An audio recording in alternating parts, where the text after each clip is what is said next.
Bendiciones para todos los que miran el programa de la Iglesia de la Gracia Divina. Hemos venido estudiando esta hermosa carta de Pablo, la carta dorada de los Efesios. Los versículos introductorios nos dicen claramente de la bendición del Padre. ¿Saben que la introducción de la epístola de Efesios nos dice que Dios nos escogió desde antes de la fundación del mundo? Nos dice que Dios nos predestinó, que Dios nos adoptó como hijos y que fuimos aceptados en el amado. Sí, los versículos al principio de la epístola nos hablan de la bendición del Padre. De hecho, en el capítulo 1 encontramos la triple bendición del Padre, del Hijo y del Espíritu Santo. Nos dice el capítulo 1, el versículo 4, que el Padre nos escogió. El versículo 5 nos dice que nos predestinó. El mismo versículo 5 nos dice que nos adoptó para que fuésemos sus hijos. Y el versículo 6 sigue enfatizando la bendición del Padre que nos aceptó en el amado. Es decir, nuestra salvación comienza con el Padre. Efesios 1:5 es el verso que estudiaremos y desglosaremos para nuestro beneficio. Dice claramente Efesios 1:5, en amor, habiéndonos predestinado para ser adoptados hijos suyos por medio de Jesucristo, según el puro afecto de su voluntad. Efesios 1:5 nos habla de 5 cosas especiales. Número 1, el amor de Dios. Número 2, que fuimos predestinados. Número 3, que fuimos adoptados. Número 4, que fue por medio de Jesucristo. Y número 5, según el puro afecto de su voluntad. ¿Saben que el fundamento de nuestra salvación es el amor de Dios? Palabra divina que encontramos regada en todo el Nuevo Testamento, ágape, que significa amar hasta el sacrificio. El amor de Dios es simplemente sacrificio por la raza humana. ¿Saben que si queremos entender un poco y saborear la dulzura del amor de Dios, debemos hacer nuestra la oración de Pablo en Efesios 3:14 al 21, específicamente el versículo 17 nos dice, para que cimentados y arraigados en amor, podamos comprender con todos los santos cuál es la anchura, la longitud, la profundidad del amor de Dios que excede a todo conocimiento. El conocimiento supremo de Dios lo obtenemos a través del amor. La introducción de esta carta nos dice claramente que por amor Dios nos bendijo. Capítulo 1, versículo 3. Por amor Dios nos escogió desde antes de la fundación del mundo para que fuésemos santos y sin mancha. Por amor nos predestinó. Por amor nos adoptó. Por amor nos declaró hijos suyos, según el versículo 5. Y el versículo 6, como decíamos, por amor nos aceptó por medio de Jesucristo. Es de suma importancia sumergirnos en amor para que podamos entender a Dios. Con razón dijo claramente Juan, el que no ama no conoce a Dios, porque Dios es amor. Y añade Pablo en 1 Corintios, en el capítulo 13, que si hablamos lenguas humanas y angélicas y no tenemos amor, de nada nos sirve. Y si entendiese todos los misterios y toda ciencia, si tuviera fe de tal manera que trasladase los montes y no tengo amor, de nada me sirve. Si entregara mi cuerpo en forma martirizada para ser quemado y no tengo amor, de nada me sirve. Si entregara todos mis bienes para dar de comer a los pobres en forma filantrópica y no tengo amor, de nada me sirve. Oh, si tenemos la fe de tal manera que trasladamos los montes y no tenemos amor, entonces no tiene sentido. El amor es la suma de todas las virtudes, es el mandamiento supremo de la palabra de Dios, es la única forma de conocer a Dios. Mientras más amamos, más nos compenetramos en el reino de Dios.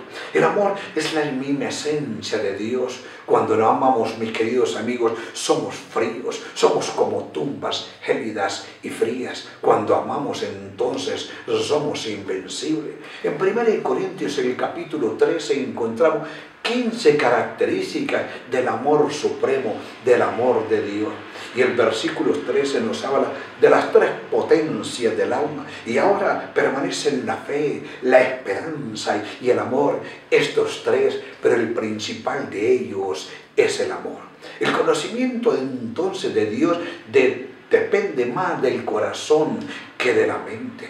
Por amor, Dios nos predestinó. Esta palabra predestinación está registrada en el Nuevo Testamento 7 u 8 veces. Hechos 4, 28, Romanos 8, 29 y 30, 1 Corintios 2, 7, Efesios 1, 5, Efesios 1, 11 y 1 Pedro 1, 20 nos habla de la predestinación en cuanto a Jesús. Dice Pedro que fue destinado desde antes de la fundación del mundo para morir por nuestros pecados.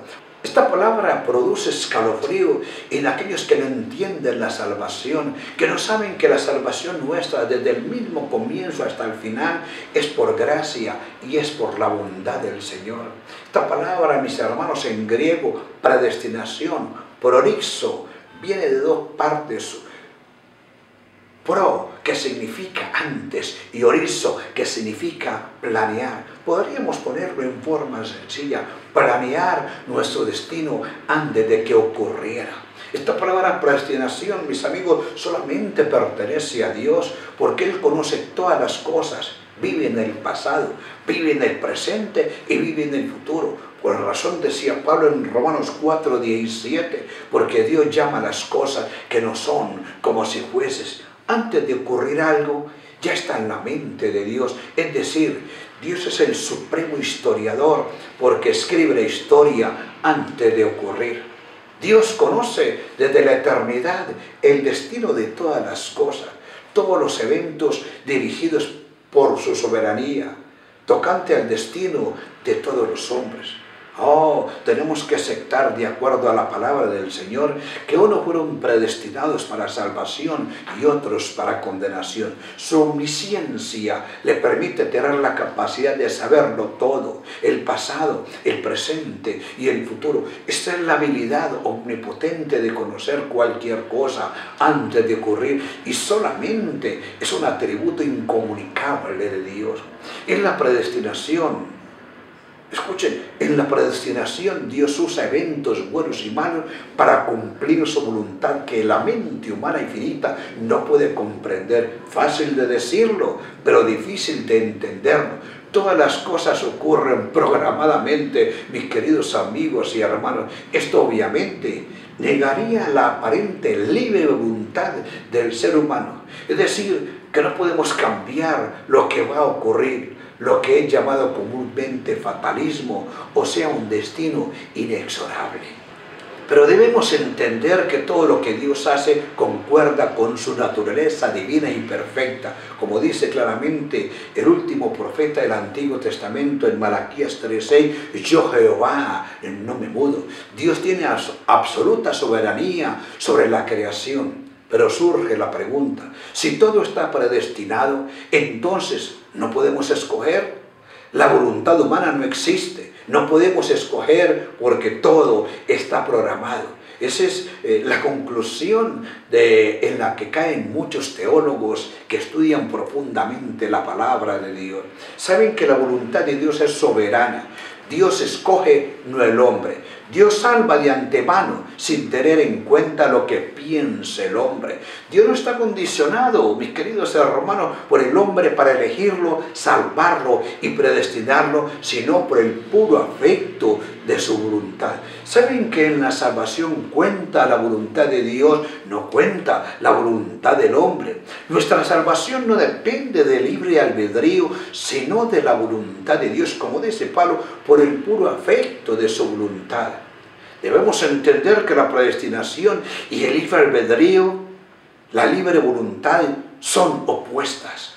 Así como son opuestos el color blanco y el negro, como son lo dulce y lo amargo. como son lo positivo y lo negativo, como son la luz y las tinieblas. Muchos quieren emparentar, quieren casar la predestinación con el libre albedrío, pero bíblicamente no es lógico. Muchos dicen, y hacemos la pregunta, ¿posee el hombre libertad, libre albedrío, la facultad de escoger o rechazar la salvación? Para hacemos una pregunta, ¿posee el hombre libertad, libre albedrío, la facultad de escoger o rechazar la salvación? Para hacerlo, tiene que tener plena libertad moral y espiritual para tomar la decisión de rechazar o aceptar la salvación. Si así fuera, entonces la salvación, mis amigos, la determina finalmente el hombre y Dios está supeditado y sujeto a la decisión humana. En el Antiguo Testamento, por ejemplo, encontramos varios versículos cuando Dios le pone al pueblo de Israel a escoger, aparentemente libre albedrío, pero no para salvación. Por ejemplo, en Deuteronomio 30, 19 y 20 encontramos cómo Dios puso delante de Israel la bendición y la maldición, la vida y la muerte. Si obedecían, iban a vivir en la tierra prometida. Si desobedecían, iban a cosechar las consecuencias. Esta era una promesa condicional que Israel decidiría para recibir la bendición prometida. Si leemos esto cuidadosamente, nos damos cuenta que habla de una promesa transitoria para vivir en la tierra de Canaán. Estos versículos no hablan de salvación, hablan de la seguridad mientras que estuviesen rodeados por las naciones paganas. Otro versículo que a veces se interpreta incorrectamente es Josué 24:15. Escogeos hoy a quién sirváis, si a los dioses o a Jehová, pero yo y mi casa serviremos a Jehová. Versículos hablan de la prosperidad material en Palestina. Si Israel obedecía, entonces Dios lo bendeciría. Si Israel desobedecía, vendrían las consecuencias. Ya sabemos el epitafio y el resultado en el Antiguo Testamento. ¿Cuál fue el resultado? Claramente entendemos por la palabra del Señor que Israel fracasó, que Judá fracasó y fueron llevados cautivos por su obstinación y rebelión. ¿Qué dice Jesús acerca de nuestra libertad, de nuestro libre albedrío? Dice San Juan capítulo 8, el versículo 34. De cierto digo, que todo aquel que hace pecado, esclavo es del pecado. Claramente nos dice nuestro hermano mayor que el pecador es un esclavo del mismo pecado, es un esclavo de las circunstancias, es un esclavo de la concupiscencia. Por eso dice más adelante el versículo 36, así que si el Hijo os libertare, seréis verdaderamente libres. Nos daría libre albedrío dentro de su reino para su honra y su gloria. ¿Saben que Pablo también añade en Romanos 3:11? No hay quien entienda, no hay quien busque a Dios. Dice el capítulo 8, el versículo 7 de Romanos, por cuanto los designios de la carne son enemistad contra Dios, porque no se sujetan a la ley de Dios ni tampoco puede. Saben que nacimos enemigos de Dios, huyendo de Dios, sujetos al príncipe de las tinieblas, esclavizados por el pecado. Si somos esclavos del pecado, no tenemos libertad para elegir el bien. Pablo nos presenta en Efesios 2:1 la condición de toda la raza humana. Y Él os dio vida a vosotros cuando estabais muertos en vuestros delitos y pecados. Perdón, mis queridos amigos y hermanos, pero un muerto no puede escoger, un muerto no tiene libre albedrío, un muerto no tiene voluntad, no tiene la capacidad de escoger la vida y la muerte. Nos dice el versículo 3 de Efesios 2 que estábamos haciendo la voluntad de la carne. Y llevados por toda la corriente del pecado. Recomendamos altamente, mis queridos hermanos y amigos, leer esa obra maestra clásica de Martín Lutero, La esclavitud de la voluntad, The Bondage of the Will. Entenderíamos perfectamente, si leyéramos esta obra maestra, que el ser humano no tiene libertad moral. Es un esclavo del pecado, es un esclavo del diablo y por lo tanto no existe ninguna contradicción con la predestinación divina. Solo los pecadores tenemos libertad en el reino de Satanás para pecar más y desafiar abiertamente al Señor. Por eso nuestra salvación desde el principio hasta el final es de Dios. Por eso dice Jonás 4:9 que la salvación es de Jehová. Desde el principio hasta el final, Él es el alfa de la salvación y es la omega de nuestra salvación. El que comenzó la buena obra la terminará, de acuerdo a Filipenses 1:6. ¿Saben que nuestra salvación fue planeada por Dios? Efesios 1:4. Nuestra salvación fue completada por Cristo en la cruz del Calvario, Efesios 1:6. Y nuestra salvación fue aplicada por el Espíritu Santo dentro de nosotros, Efesios 1:13 y 14. Todo por gracia, desde el comienzo hasta el final. Así lo presenta, mis hermanos, Efesios. La elección y la predestinación van juntas. Dice Efesios 1:4, según nos escogió desde antes de la fundación del mundo. Dice Efesios 1:5, en amor, habiéndonos predestinados por la voluntad de Dios. Es la voluntad de Dios, no del hombre. Fue su voluntad perfecta el habernos escogido y también predestinados para su honra y su gloria. Estos versos nos hablan de nuestra elección. No es Calvino, el teólogo francés, es simplemente la palabra de Dios. Mateo 24:22, 24:31.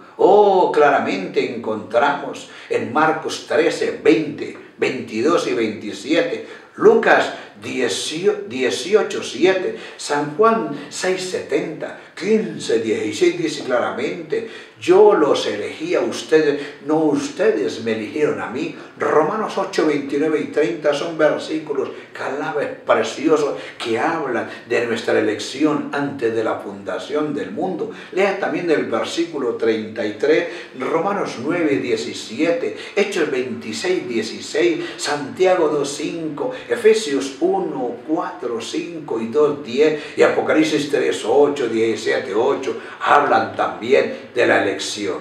La elección es la voluntad soberana de Dios.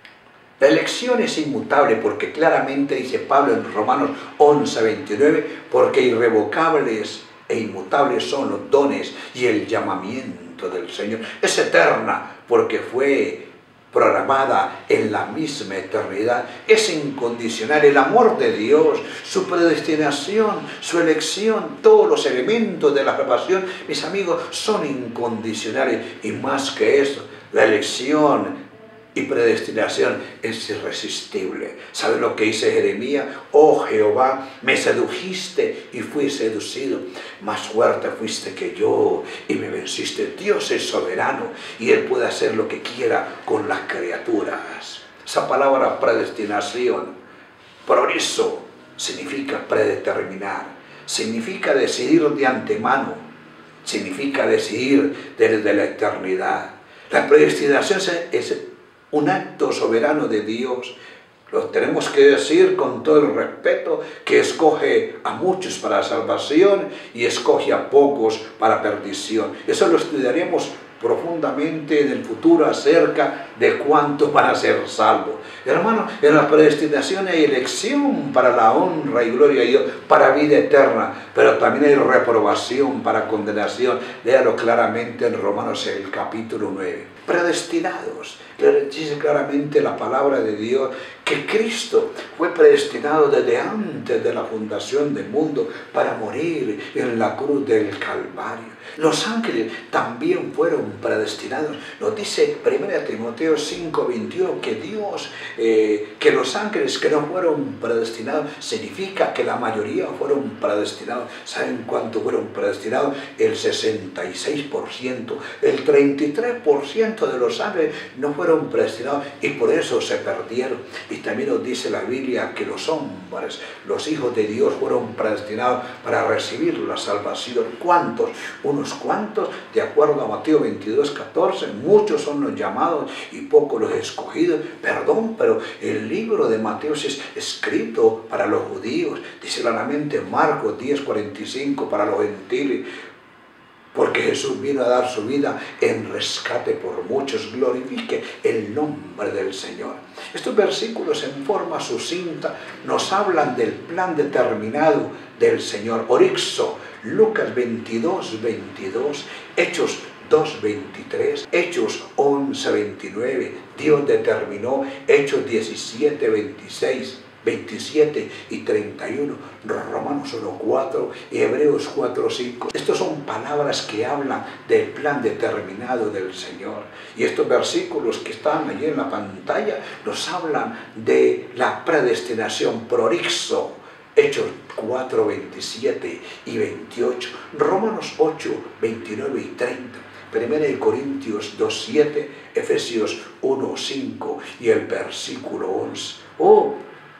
Nosotros creemos en la seguridad de la predestinación, en la seguridad de la salvación, simplemente por la gracia del Señor. Esos versículos también hablan de la predestinación y de la gracia y el amor de Dios. Jeremías 32:40, pondré mi temor en ellos para que no se aparten de mí. San Juan 10:28 y 29, nadie las arrebatará de mis manos. Romanos 11:29, porque irrevocables son los dones y el llamamiento del Señor. Filipenses 1:6, estando persuadido de esto, que el que comenzó la buena obra la va a terminar. 1 Pedro 1:5 dice que en su presencia fuimos nosotros predestinados. Romanos 8:35 y San Juan 17, el versículo 6. ¿Saben que este versículo también nos habla de que fuimos adoptados por amor? ¿Qué significa la palabra adopción? La palabra adopción significa colocar como hijo. Romanos 8:15 claramente nos habla de la preciosura, del amor, la bondad del Señor al ser adoptado. Pablo digirió, Pablo sabía, Pablo entendía, Pablo explicó esta adopción en forma sencilla. Fíjense lo que dice la palabra de Dios, Romanos 8:15. Pues no habéis recibido el espíritu de esclavitud para estar otra vez en temor, sino que habéis recibido el espíritu de adopción por el cual clamamos, Abba Padre. Seguridad en la adopción. ¿Saben que la adopción no era practicada por los judíos? Era usada por los romanos y griegos. Y Pablo toma ese concepto, esa palabra griega, y la coloca en el contexto de la iglesia. La adopción también era una acción irreversible y Pablo la usa varias veces en el Nuevo Testamento. Por ejemplo, los romanos tenían una expresión que decía la patria potestas, era de romano. Saben que los romanos tenían absoluto poder sobre los hijos durante toda su vida. Podían venderlos y hacerlos esclavos. Podían matarlos por cometer cualquier error, podían meterlos presos y azotarlos. Y también los eximían y los privaban de darles cualquier herencia. La palabra que usa la Biblia para adopción es huiotesía. Romanos 8:15, Romanos 8:23 y Gálatas 4:15 habla de la adopción de los hijos del Señor. Dios nos escogió desde antes de la fundación del mundo. Dios nos limpió desde antes de la fundación del mundo. Dios nos predestinó por el puro afecto de su voluntad para ser adoptados como hijos suyos. Esa adopción tiene hermosos privilegios. Nos dice Pablo en Romanos 8:15 que acabamos de leer que ya no tenemos ningún temor, pues al recibir el espíritu de adopción nosotros recibimos esa seguridad de la salvación. Ya podemos decirle a papá Dios, papá, a Dios. Ya podemos decirle a Dios, Abba Padre, que significa papá en el arameo. Qué privilegio tan lindo, de la esclavitud del diablo a la libertad en Cristo, del temor a la confianza y el amor, de la inseguridad a la seguridad, de la pobreza a la riqueza espiritual, de la muerte, mi querido hermano, a la vida, de ser llamados hijos del diablo a ser llamados hijos de Dios. Oh, saben que esta adopción es irreversible, ya Dios nos la dio y nadie la va a quitar. Por eso dice claramente San Juan, que entendía la adopción perfectamente. Mirad cuál amor nos ha dado el Padre, que seamos llamados hijos de Dios. En la adopción divina, hermanos, hay dos bendiciones, una bendición presente y una bendición futura. Bendición presente, ya, ahora mismo, cuando un pecador confiesa el nombre de Jesús, instantáneamente la sangre de Jesús lo declara Hijo de Dios. Ahora podemos sentir esa libertad, ahora tenemos libre albedrío para obedecer, para amar y para hacer la voluntad del Señor. Pero también hay una bendición escatológica en la adopción, en el futuro. Dice claramente Romanos en el capítulo 8, el versículo 23, si ustedes me permiten leerlo en forma abreviada, Pablo en forma escatológica habla de aquella adopción futura cuando Cristo venga por segunda vez. Y no solo ella, sino que también nosotros mismos que tenemos las primicias del Espíritu, nosotros también gemimos dentro de nosotros, esperando la adopción, la redención de nuestro cuerpo. Bendición futura, bendición presente. Oh, hermano, somos prisioneros de la esperanza. Nuestra futura adopción será cuando Cristo venga por segunda vez y convierta el cuerpo de nuestra bajeza para que sea semejante al cuerpo de Dios, de la corrupción a la incorrupción, de la mortalidad a la inmortalidad. Glorificado sea el nombre precioso del Señor. Oh, el verso en estudio también nos dice que nuestra adopción fue por medio de Jesucristo. Lo que el Padre planeó en la eternidad, Cristo lo ejecutó en el tiempo. En Cristo fuimos bendecidos, en Cristo fuimos escogidos, en Cristo fuimos predestinados, en Cristo fuimos aceptados, en Cristo fuimos redimidos. Lea los primeros versículos de Efesios 1 al 7 y va a encontrar que en Cristo también tuvimos la herencia. Efesios 1, 10 y 11. Adopción presente y adopción futura. Ahora ya gozamos de la adopción, ya podemos hablar con Papá Dios, ya podemos declararnos sus hijos a través de Jesucristo, nuestro garante y nuestro hermano mayor. Glorifiquemos el nombre precioso del Señor. Desgraciadamente algunos dicen que se puede perder la adopción. Imposible. ¿Saben por qué? Porque dice claramente Malaquías 3:6, yo Jehová no me mudo, porque irrevocables son los dones y el llamamiento de Dios. Romanos 11:29. Dios, hermano, no nos da algo para quitarnos, porque eso no es amor. El amor de Dios es incondicional. Llamados por amor, escogidos por amor, predestinados por amor, justificados por Cristo, regenerados por Cristo, santificados por Cristo, sellados por el Espíritu Santo y glorificados anticipadamente. ¿Cuándo? Cuando creemos en el nombre precioso del Señor, y a los que antes escogió les dio potestad de ser llamados hijos del Señor. Dice la parte final del versículo 5, según el puro afecto de su voluntad. Saben que nada interfirió para que Dios nos escogiera. Nada influyó en su soberanía para ser predestinados. Nada influyó para ser adoptados como hijos suyos. Solo por el puro afecto de su voluntad. Oh, esa palabra voluntad te eleva. Afecto.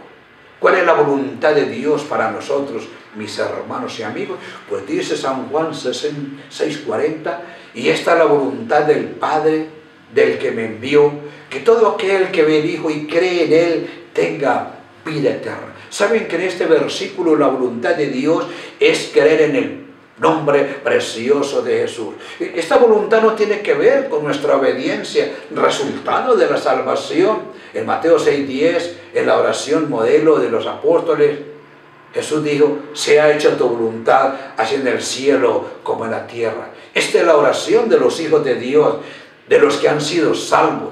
Debemos pedirle a Dios que nos ayude a entender su voluntad en nuestra vida, mirar las cosas como Dios las mira, pensar como Dios piensa. ¿Saben que en Romanos 12, 1 al 3, Pablo nos habla de 3 cosas importantes para entender la voluntad de Dios? Dice que presentemos nuestros cuerpos en sacrificio vivo, santo y agradable a Dios, que es nuestro culto racional. Y nos dice el versículo 2, no os conforméis a este siglo, sino transformaos por medio de la renovación de vuestro entendimiento. Resulta, para que entendáis cuál sea la buena voluntad de Dios, buena y agradable. Cuando sujetamos el cuerpo y la carne, cuando educamos la mente y cada día se parece a la mente de Cristo, entonces entendemos cuál es la voluntad del Señor. Es la voluntad del Señor que creamos en Jesús como Salvador. Es la voluntad del Señor que andemos en santidad. Es la voluntad de Dios que estudiemos su palabra en forma constante. Es la voluntad de Dios que seamos humildes. Es la voluntad de Dios que nos mantengamos en comunión con el cielo. Es la voluntad de Dios que sirvamos en su iglesia en forma incondicional. Debemos entender también que la voluntad de Dios es permisiva, es decir, Él permite cosas contrarias a su naturaleza. Sí, permite el pecado, el odio, la muerte, la injusticia. ¿Hasta cuándo? Hasta que finalmente Él haga el ajuste de cuenta con todos los pecadores y ponga todas las cosas en el orden. Finalmente, Pablo, hablando del problema de la predestinación, dedica varios capítulos, específicamente el capítulo 9 de Romanos, a enfrentar a aquellos que cuestionaban la grandeza y la perfección del Señor. En Romanos 9, 18 al 21, les invitamos que lean detenidamente ese capítulo, de manera que de quien quiere tener misericordia y al que quiere endurecer, endurece. Pero me dirás, ¿por qué pues inculpa? Porque ¿quién ha resistido a su voluntad? Masante o hombre, ¿quién eres tú para que alterques con Dios? Dirá el vaso de barro al que lo formó, ¿por qué me has hecho así? ¿O no tiene potestad el alfarero sobre el barro para hacer de la misma masa un vaso para honra y otro para deshonra? Vale la pena, mis queridos hermanos, que lean estos capítulos 9 al 11 de Romanos para entender la problemática de la predestinación. Pablo dice que no tenemos la facultad de hacerle reclamos a Dios, a su soberanía y a la predestinación. Glorificado sea el nombre del Señor. ¿Sabe, mi querido amigo y hermano? Si usted es amigo de Pelayo, si usted es amigo de Erasmo, de Arminio, si es amigo de Erasmo de Rotterdam, si usted es amigo de John Wesley, siempre tendrá problemas para mirar la predestinación y el libre albedrío. Pero aquellos que son amigos de Pablo, que son amigos de Agustín, que son amigos de Lutero, de Calvino, de Spurgeon, de Whitefield y otros más, nos gozamos en la salvación dada desde antes de la fundación del mundo. ¡Oh! Dice claramente Pablo en Romanos 11:33, en forma teológica, en forma poética, investigativa y también limitada, o profundidad de la riqueza de la sabiduría y la ciencia de Dios, cuán insondables son sus juicios e inescrutables sus caminos. Mis queridos hermanos, Dios es un océano del cual solo hemos obtenido unas cuantas gotas. No podemos negar que hay muchos misterios no resueltos con nuestra mente finita en cuanto a la elección, predestinación y responsabilidad humana. Una vez le preguntaron a Charles Spurgeon, ¿cómo usted reconcilia la predestinación y la responsabilidad humana? Él dijo, no lo voy a reconciliar porque ellos son amigos. La predestinación es la salvación, la responsabilidad humana son los frutos, es la vida cristiana y es la santificación. Oh, Dios en su misericordia nos ha permitido entrar en el infinito mundo de su amor, pero nunca de alcanzarlo. Solo podemos experimentar su gracia, que fuimos predestinados en amor para ser hijos suyos según el puro afecto de su voluntad. Dios los bendiga. Seguiremos estudiando verso por verso esta hermosa carta de San Pablo. Dios los bendiga y recuerden, el amor había